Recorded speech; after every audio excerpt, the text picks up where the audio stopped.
बोलिए भक्त वत्सल भगवान श्री कृष्ण कन्हैया लाल की जय। श्री राधा रानी की जय। समस्त वैष्णव वृंद की जय। सब भक्तों की जय। सब संतों की जय। भगवान श्री विष्णु और लक्ष्मी जी के स्वरूप, गुण, धाम एवं विभूतियों का वर्णन पद्म पुराण की ये कथा है। आइए इसका श्रवण करते हैं। पार्वती जी बोली, देवेश्वर, आप मंत्रों के अर्थ और पदों की महिमा को विस्तार के साथ बतलाइए। साथ ही ईश्वर के स्वरूप, गुण, विभूति, श्री विष्णु के परम धाम तथा विहु भेदों का भी यथा स्वरूप से वर्णन कीजिए। महादेव जी ने कहा है, देवी सुनो, मैं परमात्मा के स्वरूप, विभूति, गुण तथा अवस्थाओं का वर्णन करता हूँ। भगवान के हाथ, पैर और नेत्र संपूर्ण विश्व में व्याप्त है। समस्त भुवन और श्रेष्ठ धाम भगवान में ही स्थित है। वे महर्षियों का मन अपने में स्थिर करके विराजमान है। उनका स्वरूप विशाल एवं व्यापक है। वे लक्ष्मी जी के पति और पुरुषोत्तम हैं। उनका लावण्य करोड़ों कामदेवों के समान है। वह नित्य तरुण किशोर विग्रह धारण करके जगदीश्वरी भगवती लक्ष्मी जी के साथ परम पद बैकुंठ धाम में विराजते हैं।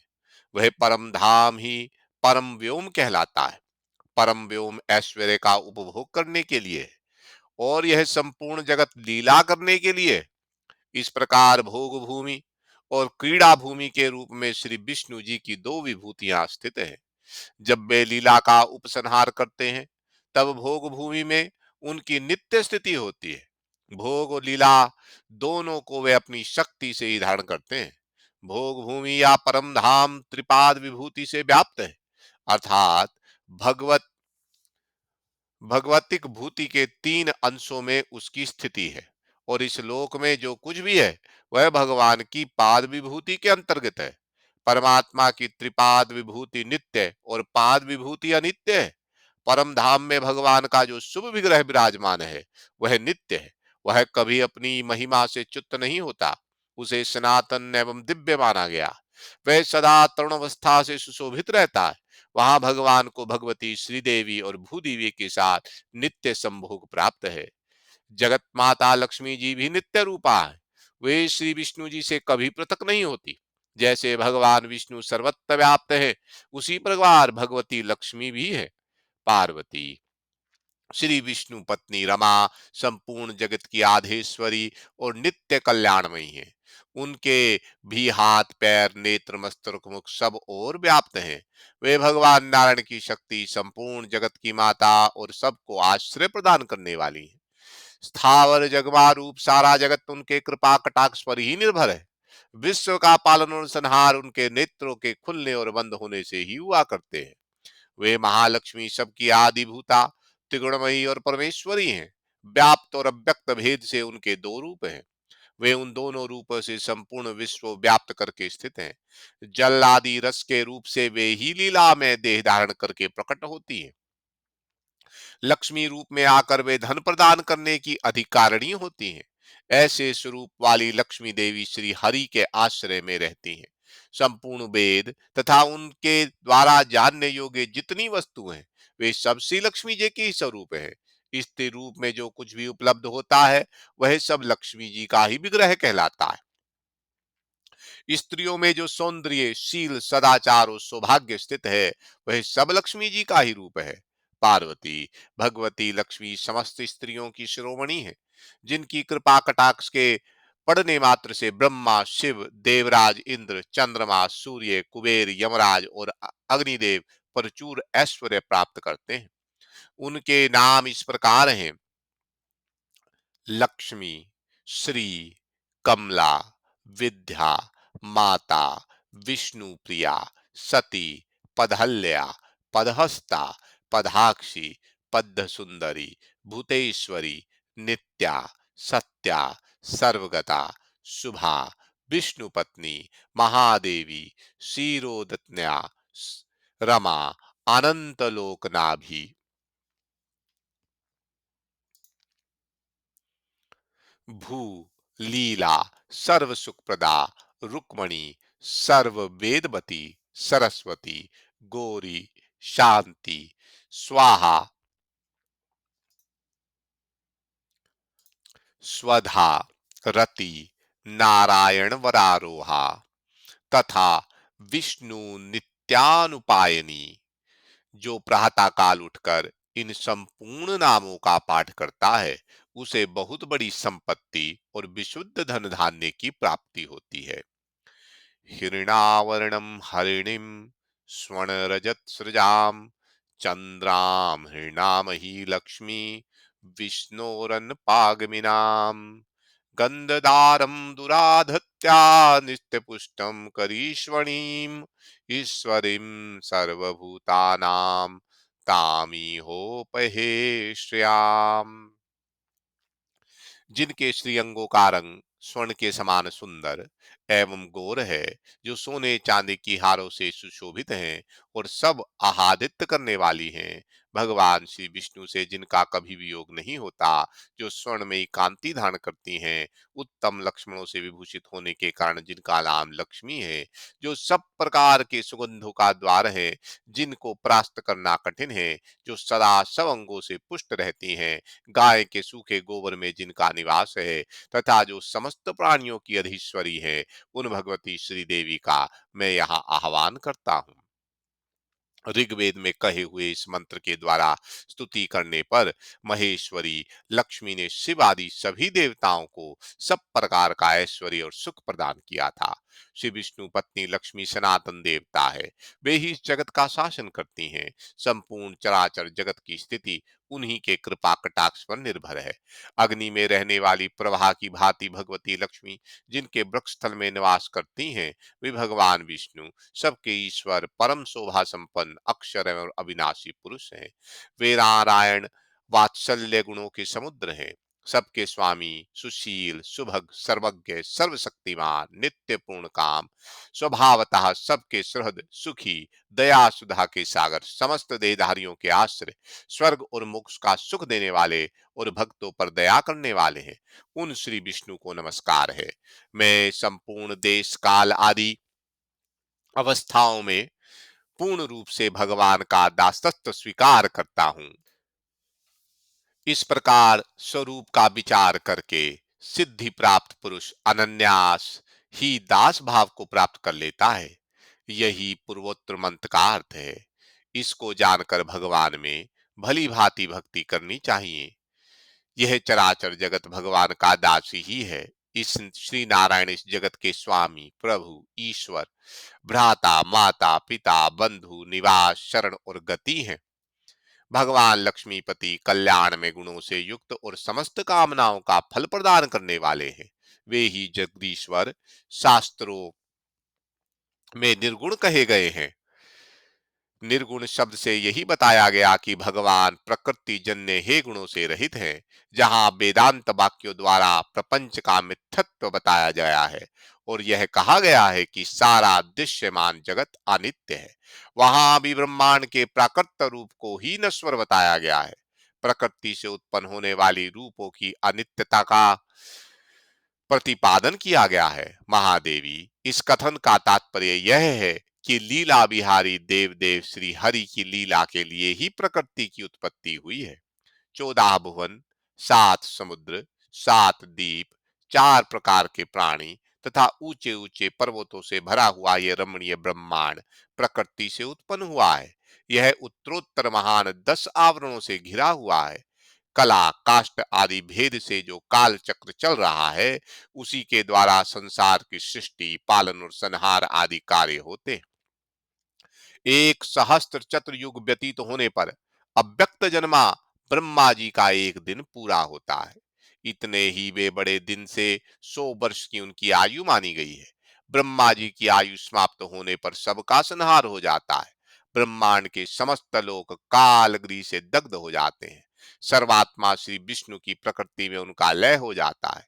ब्रह्मांड और आवरण के समस्त भूत प्रकृति में लीन हो जाते हैं। संपूर्ण जगत का आधार प्रकृति है और प्रकृति के आधार श्री हरि।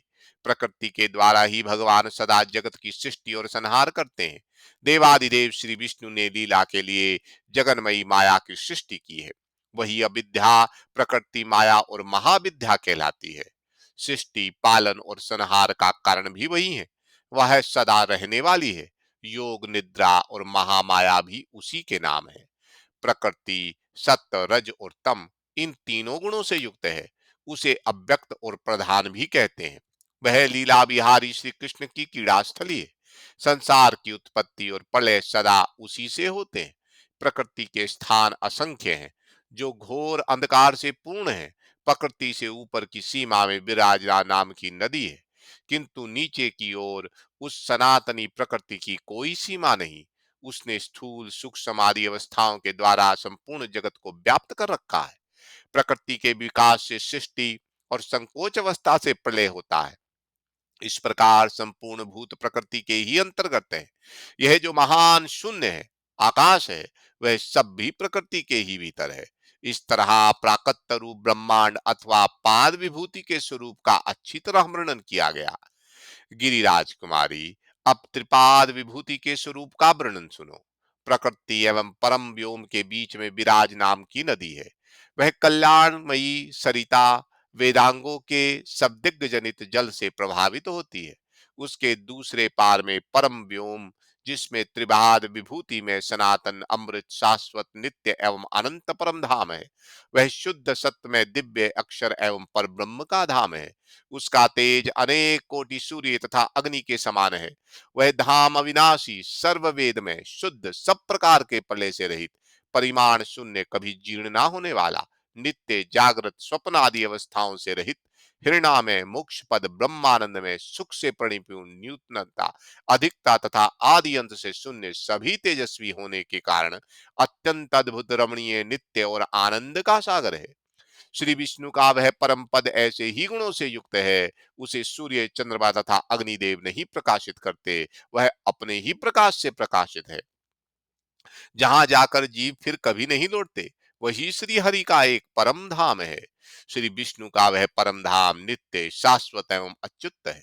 सौ करोड़ों कल्पों में भी उसका वर्णन नहीं किया जा सकता। मैं, ब्रह्मा तथा श्रेष्ठ मुनि श्री हरि के उस पद का वर्णन नहीं कर सकते, जहां अपनी महिमा से कभी च्युत ना होने वाले साक्षात परमेश्वर श्री विष्णु भगवान विराजमान है। उसकी महिमा को वे स्वयं ही जानते हैं। जो अविनाशी पद है, जिसकी महिमा का वेदों के गूढ़ रूप से वर्णन है तथा जिसमें संपूर्ण देवता और लोग स्थित हैं, उसे जो नहीं जानता वह केवल ऋचाओं का पाठ करके क्या करेगा। जो उसे जानते हैं वे ही ज्ञानी पुरुष संभाव से स्थित होते हैं। श्री विष्णु के उस परम पद को ज्ञानी पुरुष सदा देखते हैं। वह अक्षर, शाश्वत, नित्य एवं सर्वत्र व्याप्त है। कल्याणकारी नाम से युक्त भगवान विष्णु के उस परम धाम गोलोकों के बड़े सींग वाली गोएं रहती हैं तथा वहां की प्रजा बड़े सुख से रहा करती है। गौओं और पीने योग्य सुखदायक पदार्थों से उस परम धाम की बड़ी शोभा होती है। वह सूर्य के समान प्रकाशमान, अंधकार से परे, ज्योतिर्मय एवं अच्युत अविनाशी पद है। श्री विष्णु भगवान के उस परम धाम को ही मोक्ष कहते हैं। वहां जीव बंधन से मुक्त होकर अपने लिए सुख कर पद को प्राप्त होते हैं। वहां जाने पर जीव पुनः इस लोक में नहीं लौटते, इसलिए उसे मोक्ष कहा गया है। मोक्ष, परम पद, अमृत, विष्णु मंदिर, अक्षर, परम धाम, वैकुंठ, शाश्वत पद, नित्य धाम, परम व्योम, सर्वोत्कृष्ट पद तथा सनातन पद, ये अविनाशी परम धाम के प्रायवाची शब्द हैं। अब उस त्रिपाद विभूति का स्वरूप का वर्णन करूंगा।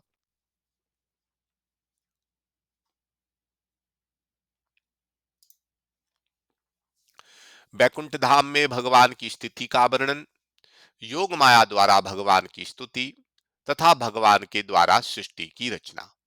श्री महादेव जी कहते हैं, पार्वती, त्रिपाद विभूतियों के असंख्य लोक बतलाए गए हैं। वे सब के सब शुद्ध, सत्यमय, ब्रह्मानंद में, सुख से परिपूर्ण, नित्य, निर्विकार, हे गुणों से रहित, हिरण में शुद्ध, कोटि सूर्य के समान प्रकाशमान, वेद में दिव्य तथा काम क्रोध आदि से रहित है। भगवान नारायण के चरण कमलों की भक्ति में ही रस लेने वाले पुरुष उनमें निवास करते हैं। वहां निरंतर साम गान की सुखदायिनी ध्वनि रहती है। वे सभी लोग उपनिषद स्वरूप वेद में तेज से युक्त तथा वेद स्वरूप स्त्री पुरुषों से भरे हुए हैं। वेद के ही रस से भरे हुए सरोवर उनकी शोभा बढ़ाते हैं। श्रुति, स्मृति और पुराण आदि भी उन लोकों के स्वरूप है। उनमें दिव्य वृक्ष भी सुशोभित होते हैं। उनके विश्व विख्यात स्वरूप का पूरा पूरा वर्णन मुझसे नहीं हो सकता। विरजा और परम व्योम के बीच का जो स्थान है, उसका नाम केवल है। वही अव्यक्त ब्रह्मा के उपासक के उपभोग में आता है। वह आत्मानंद कय सुख प्रदान करने वाला है। उस स्थान को केवल परम पद, निश्रेयस, निर्वाण, केवल्य और मोक्ष कहते हैं। जो महात्मा भगवान लक्ष्मीपति के चरणों की भक्ति और सेवा के रस का उपभोग करके पुष्ट हुए हैं, वे महान सौभाग्यशाली भगवत चरण सेवक पुरुष श्री विष्णु भगवान के परम धाम में जाते हैं। जो ब्रह्मानंद प्रदान करने वाला है, उसका नाम है वैकुंठ धाम। वह अनेक जनपदों से व्याप्त है। श्री हरि उसी में निवास करते हैं। वह रतन में प्रकारों, विमानों तथा मणि में महलों से सुशोभित है। वह धाम के मध्य भाग में दिव्य नगरी है, जो अयोध्या कहलाती है तथा चार दीवारियों और ऊंचे दरवाजों से घिरी हुई है। उनमें मणिया तथा स्वर्णों के चित्र बने हैं। उस अयोध्यापुरी के चार दरवाजे हैं तथा ऊंचे ऊंचे गोपुर उसकी शोभा बढ़ाते हैं। चंड आदि द्वारपाल और कुमद आदि दिक्पाल उसकी रक्षा में रहते हैं। पूर्व के दरवाजे पर चंड और प्रचंड, दक्षिण दरवाजे पर भद्र और सुभद्र, पश्चिम द्वार पर जय और विजय तथा उत्तर के दरवाजे पर धाता और विधाता नामक द्वारपाल रहते हैं।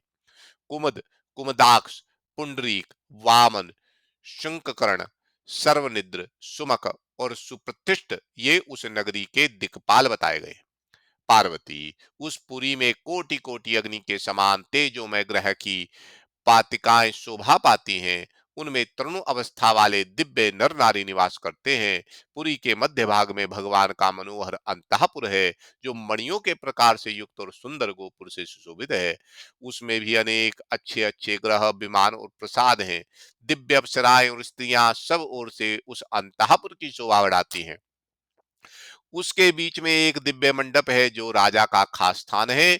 उसमें बड़े बड़े उत्सव होते रहते हैं। वह मंडप रत्नों का बना हुआ है तथा उसमें मानिकों के हजार खंभे लगे हुए हैं। वह दिव्य मोतियों से व्याप्त है तथा सामगान से सुशोभित रहता है। मंडप के मध्य भाग में एक रमणीय सिंहासन है, जो सर्व वेद स्वरूप और शुभ है। वेद में धर्मादि देवता उस सिंहासन को सदा घेरे रहते हैं। धर्म, ज्ञान, ऐश्वर्य और वैराग्य तथा ऋग्वेद, यजुर्वेद, सामवेद तथा अर्थवेद भी मूर्तिमान होकर उस सिंहासन के चारों ओर खड़े रहते हैं। शक्ति, आधार शक्ति, शिक्षक शक्ति, सदा शिवा शक्ति तथा धर्मादि देवताओं की शक्तियां भी वहां उपस्थित रहती है। सिंहासन के मध्य भाग में अग्नि, सूर्य और चंद्रमा निवास करते हैं। कच्छप, नागराज, तीनों वेदों के स्वामी, गरुड़, छंद और संपूर्ण मंत्र ये उसमें पीठ रूप धारण करते रहते हैं। वह पीठ सब अक्षरों से युक्त है। उसे दिव्य योग पीठ कहलाते हैं। उसके मध्य भाग में अष्टदल कमल है, जो उदयकालीन सूर्य के समान कांतिमान है।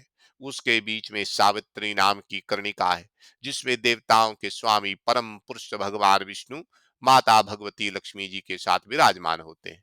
भगवान का श्री विग्रह नील कमल के समान श्याम तथा कोटि सूर्य के समान प्रकाशमान है। वे तरुण कुमार से जान पड़ते हैं। सारा शरीर चिकना और प्रत्येक अव्यय कोमल, खिले हुए लाल कमल जैसे हाथ और तथा पैर अत्यंत मुदुल प्रतीत होते हैं। नेत्र विकसित कमल के समान जान पड़ते हैं। ललाट का निम्र भाग दो सुंदर भूतलाताओं से भूतलाताओं से अंकित है। सुंदर नासिका, मनोहर कपोल, शोभा युक्त मुख कमल, मोती के दानों जैसे दांत, मंद मुस्कान की छवि से युक्त मूंगे जैसे लाल लाल होठ है। मुखमंडल पूर्ण चंद्रमा की शोभा धारण करता है। कमल जैसे मुख पर मनोहर हास्य की छटा छाई रहती है। कानों में तरुण सूर्य की भांति चमकीली कुंडल उनकी शोभा बढ़ाते हैं। मस्तक चिकनी काली और घुंघरारी अलकों से सुशोभित है। भगवान के बाल गुथे हुए हैं, जिनमें पारिजात और मंदार का पुष्प शोभा पाते हैं। गले में कौस्तुभ मणि शोभा दे रही है, जो प्रातः काल उगते हुए सूर्य की कांति धारण करती है। भांति भांति के हार, स्वर्ण की मालाओं से शंख जैसी ग्रीवा बड़ी सुंदर जान पड़ती है। सिंह के कंधों के समान ऊंचे और मोटे कंधे शोभा दे रहे हैं। मोटी और गोलाकार चार भुजाओं से भगवान का श्रीअंग बड़ा सुंदर जान पड़ता है। उसमें अंगूठी, कड़े और भुजबंद हैं, जो शोभा वृद्धि के कारण हो रहे हैं।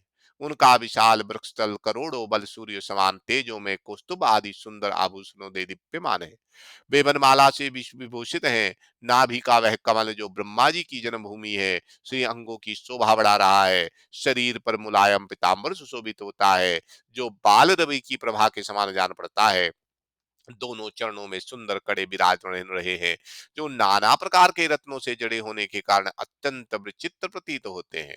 नखों की श्रेणियां चांदनी युक्त चंद्रमा के समान उद्भासित हो रही हैं। भगवान का लावण्य कोटि कोटि कंदर्पों का दर्प दलन करने वाला है। वे सौंदर्य की निधि और अपनी महिमा से कभी च्युत न होने वाले हैं। उनके सर्वांग में दिव्य चंदन का अनुलेपन किया हुआ है। वे दिव्य मालाओं से विभूषित हैं। उनके ऊपर की दो भुजाओं में शंख और चक्र है, तथा नीचे की भुजाओं में वरद और अभय की मुद्राएं हैं। भगवान के वामांग में महेश्वरी भगवती महालक्ष्मी विराजमान है। उनका श्रीअंग स्वर्ण के समान कांतिमान तथा गौर है। सोने और चांदी के हार उनकी शोभा बढ़ाते हैं। वे समस्त शुभ लक्षणों से संपन्न हैं। उनकी अवस्था ऐसी है मानो शरीर में यौवन का आरंभ हो रहा है।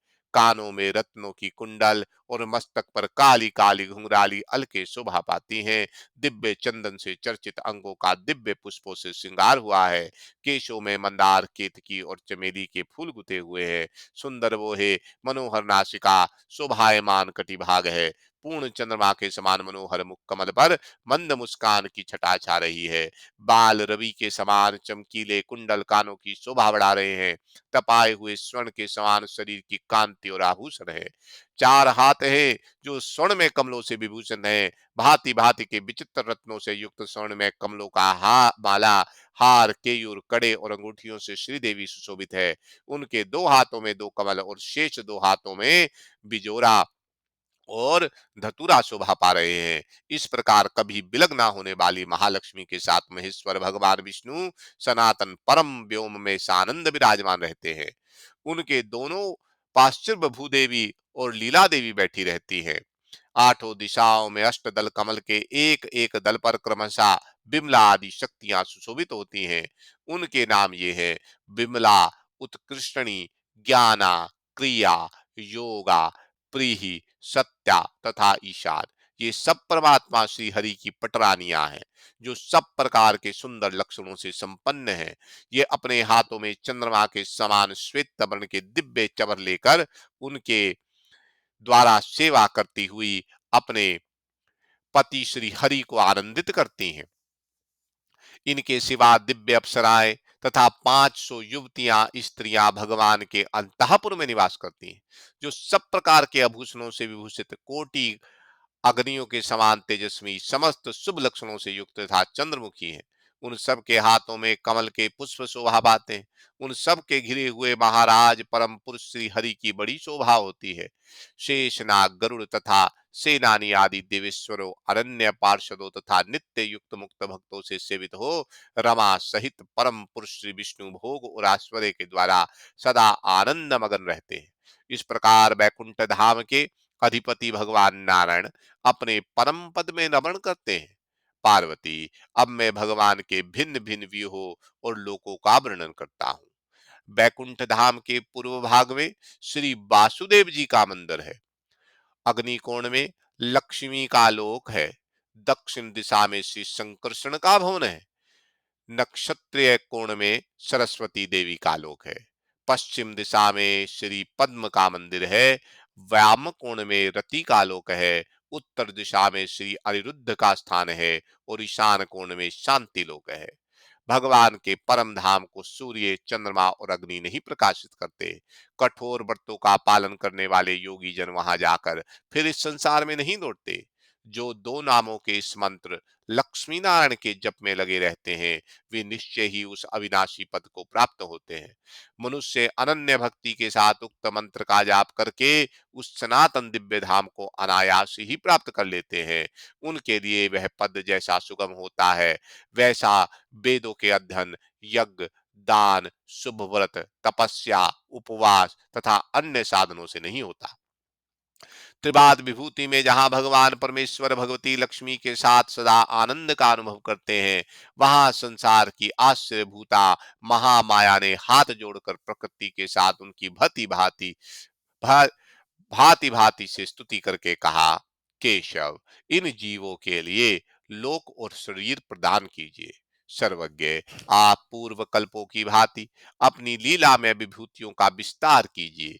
जड़ चेतन में संपूर्ण चराचर जगत अज्ञान अवस्था में पड़ा है। आप लीला विस्तार के लिए इस पर दृष्टिपात कीजिए। परमेश्वर, मेरे तथा प्रकृति के साथ जगत की सृष्टि कीजिए। धर्म, अधर्म, सुख, दुख सबको संसार में प्रवेश करा के आप मुझे अपनी आज्ञा से रखकर शीघ्र ही लीला का आरंभ कीजिए। श्री महादेव जी कहते हैं, माया देवी के इस प्रकार कहने पर परमेश्वर ने उसके भीतर जगत की सृष्टि आरंभ की। जो प्रकृति से परे पुरुष कहलाते हैं, वे अच्युत भगवान विष्णु ही प्रकृति में प्रविष्ट हुए। ब्रह्म स्वरूप श्री हरि ने प्रकृति से महातत्व को उत्पन्न किया, जो सब भूतों का आदि कारण है। महत से अहंकार का जन्म हुआ। यह अहंकार सत्वादि गुणों के भेद से तीन प्रकार का है, सात्विक, राजसिक और तामसिक। विश्व भावन परमात्मा ने उन गुणों से अर्थात तामस अहंकार से तन्मात्राओं को उत्पन्न किया। तन्मात्राओं से आकाश आदि पंच महाभूत प्रकट हुए, जिनमें क्रमशः एक एक गुण अधिक है। आकाश से वायु, वायु से अग्नि, अग्नि से जल और जल से पृथ्वी का प्रादुर्भाव हुआ। शब्द, स्पर्श, रूप, रस और गंध, ये ही क्रमशः आकाश आदि पंचभूतों के प्रधान गुण हैं। महाप्रभु श्री हरि ने उत्तरोत्तर भूतों में अधिक गुण देख उन सबको लेकर एक में मिला दिया तथा सबके मेल से महान विश्व ब्रह्मांड की सृष्टि की। उसी में पुरुषोत्तम ने 14 भुवन तथा ब्रह्मादि देवताओं को उत्पन्न किया। पार्वती, देव, तिर्यक, मानव तथा स्थावर, यह चार प्रकार का महासर्ग रचा गया। इन चारों सर्गों अथवा योनियों में जीव अपने अपने कर्मों के अनुसार जन्म लेते हैं। आज की कथा को यहाँ विराम देते हैं। श्रीमन्नारायण नारायण नारायण, लक्ष्मी नारायण नारायण नारायण, गोविंद नारायण नारायण नारायण, भजमन नारायण नारायण नारायण, श्रीमन्नारायण नारायण नारायण, लक्ष्मी नारायण नारायण नारायण।